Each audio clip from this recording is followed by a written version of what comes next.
So I like to say Barak Yahweh, Barak Yahweh Shah, Barak Yahweh, Barak Yahweh Shah, Bahashem, Rakak Wadash, double ones to the apostles and elders of GMS, and salutations to you brothers out there that's doing this work in truth and sincerity. So let me get this real quick. This is 2nd Ezra 6 and 54. And the scripture says, and after these, Adam also, whom thou madest Lord of all thy creatures, of him come we all, and the people also whom thou hast chosen. And the people who the Lord hath chosen is the Israelites, according to the book of Isaiah 44 and 1.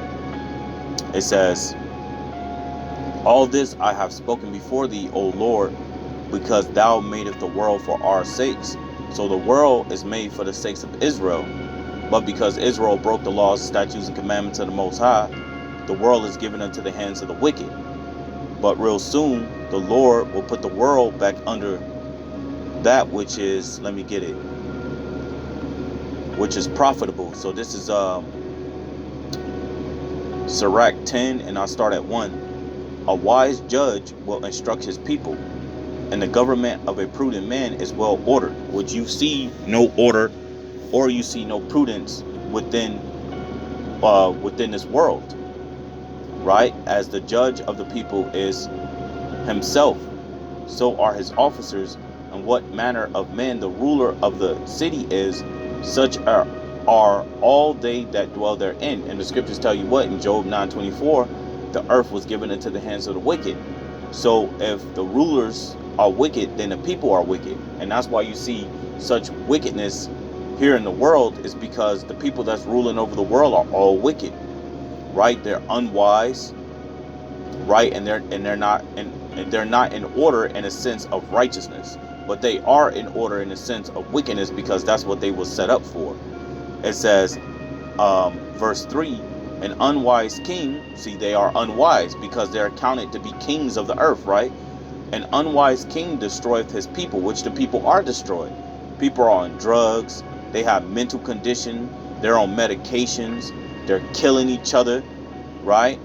They're greedy, they're covetous. It says, but through the prudence of them which are in authority, the city shall be inhabited. The power of the earth is in the hand of the Lord. So the power of the earth is in the hands of the Lord, because we know that the Lord controls everything, right? We know that everything is operated through the spirit and the power of Yahweh Shema Shah at the end of the day. The power of the earth is in the hand of the Lord, and in due time he will set over it one that is profitable.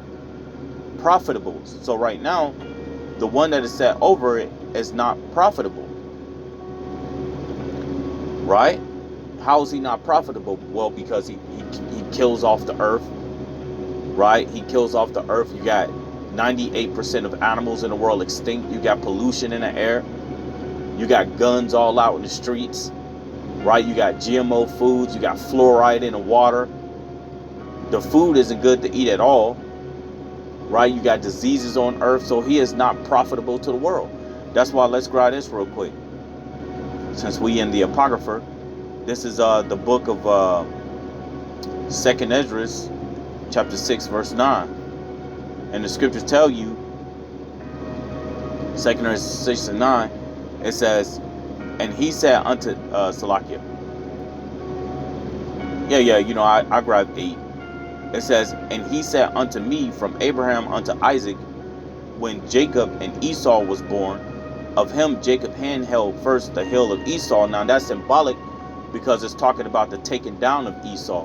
When you grab somebody by the heel, what do? You pull on that heel. To do what? To bring them down. For Esau is the end of the world. Esau is the end of the world. That's why it says, what is that in Proverbs 29, I think? It says, when the wicked are ruled, the people mourn, but when the righteous are in authority, the people rejoice. People aren't rejoicing. You got people getting evicted. You got people in a large amount of credit card debt. You got people living on the streets, living in their vans, family members. For Esau is the end of the world, and Jacob is the beginning of it that followeth. That's why the world is going to be given back unto the righteous. It's going to be given back unto the Lord's chosen people. The earth is going to return back unto the Lord's chosen people, which is the 1/3, the elect, the remnant, right? And Esau shall be brought down. That's what the holding of Esau's hill by the hand of Jacob means. Because the Lord is going to use Israel to take down Esau when you read the book of Ezekiel 35 and 5. Right? So again, when you go into, let's read that back. 2nd Ezra 6. Salakia. Let me get this. 2nd Ezra 6. Why does it keep doing that? Bear with me. Oh, it's tripping right now. 2nd Ezra 6, and it's not letting me scroll up at all. I don't know why it's doing that. Give me a minute here. I'm gonna restart it and see if it comes back up, because right now it's not letting me scroll up at all. Salaki, bear with me. I'm gonna grab this back, then I want to get this 1 Corinthians 3, and then I end it from there. So 2nd Ezra 6 and 54 says, and after these things Adam also, whom thou madest the Lord of all thy creatures, of him come we all, and the people also whom thou hast chosen. All this have I spoken before thee, O Lord, because thou madest the world for our sake. So the world was made for our sakes. And what did Paul say? Paul said, 1 Corinthians 3 and 22, he said, whether Paul or Apollos or Cephas or the world or life or death or things present or things to come, all are yours. And ye are Mashiach, and the Mashiach is the most, and the Mashiach is the Most High's, right? So this is most, or is powers. Salaki, I said Most High's, is powers. So what you have to understand is that the world was made for the sake of Israel. But like I said in the beginning, because we have fallen under the curses, the scripture says, you shall go unto your enemies for the want of all things. Matter of fact, let me grab that. So Deuteronomy 28 and 48. So, and this is a big indicator on how you can tell that the so-called black Hispanics and Native Americans are under the curses. Because we got to go to our enemies for everything. We go to their stores for our shoes. We go to their stores for our clothes. We go to their hospitals for our medical conditions. Right? With the possibility that, you know, you might end up dead as a so-called black Hispanics and Native American, especially as a so-called black man.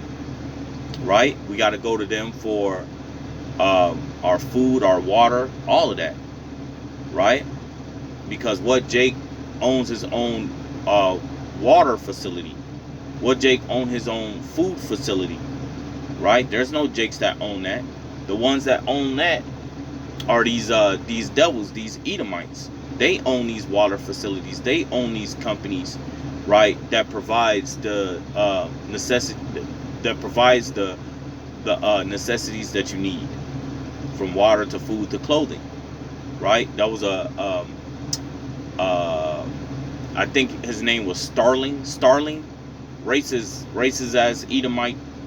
You know, Starling. What did he say? I believe his name was Starling. What did he say? He said, I got you niggas houses, I got you niggas clothes and shoes and cars, and you do this to me. So that's also an indicator that, look, the curses really do fall upon us as a whole. Deuteronomy 28 and 48. Therefore shalt thou serve thine enemies. See, and who are our enemies? Nehemiah 5 and 9, the heathen, those that are outside of us, which are the Edomites, Moabites, Ammonites, Ishmaelites, and Hamites. Therefore shalt thou serve thy enemies, which Yahweh, and we serve. I'm at the work right now. I'm serving my enemies. Right? I'm serving them. I'm at the work right now, having to do my job. Therefore shalt thou serve thy enemies, which Yahweh shall send against thee in hunger and in thirst and in nakedness and in a want of all things. And he shall put a yoke of iron upon thy neck until he have destroyed thee. Right? And Jake is destroyed, because now what Jake is believing in? Jake is believing what you call a Jesus Christ. Right? Jake is believing that that these Edomites are more important or efficient than his own people are, right? They have really indoctrinated our people and making our people believe that they are better than us. And our people have a heavy dose of Stockholm syndrome, man. But and again, so we're serving our enemies. We are serving them. So other than that, I'm gonna end it from there and say Barak Yahweh, Barak Yahweh Shah, Barak Yahweh, Barak Yahweh Shah, Bahashem, Rakak Wadash, the ones, the apostles and elders of GMS, and salutations to you brothers out there that's doing this work in truth and sincerity. I'll let you say Shalom.